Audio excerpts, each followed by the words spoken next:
CIST. Une nouvelle journée difficile qu'ont vécu les proches de Jean-Pierre Pernaut, mort le 2 mars 2022 à l'âge de 71 ans. Le mercredi 9 mars, tous se sont réunis pour ses obsèques, à la basilique Sainte-Clotilde dans le 7e arrondissement de Paris pour faire leurs adieux à cet homme exceptionnel qui a tant compté dans leur vie. Parmi eux, sa discrète fille aînée Julia, 44 ans, née de son ancienne union avec la tout aussi discrète Dominique Bonnet.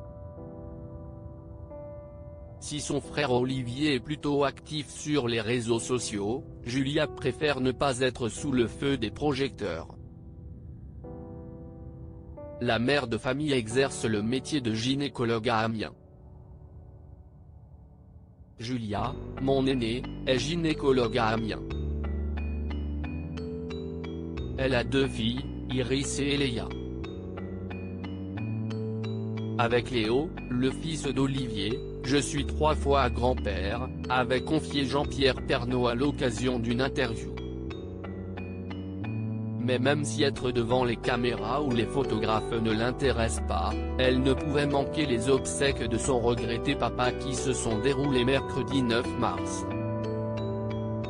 Une cérémonie à la fois triste et émouvante, au cours de laquelle la musique a tenu une place particulière.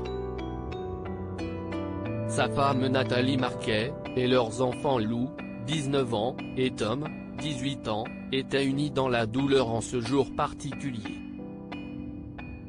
À l'instar de son frère Olivier, accompagné de sa compagne Catherine Duprat et de leur fils Léo, Julia qui a pour habitude de rester dans l'ombre a aussi fait le déplacement pour rendre hommage à son défunt papa.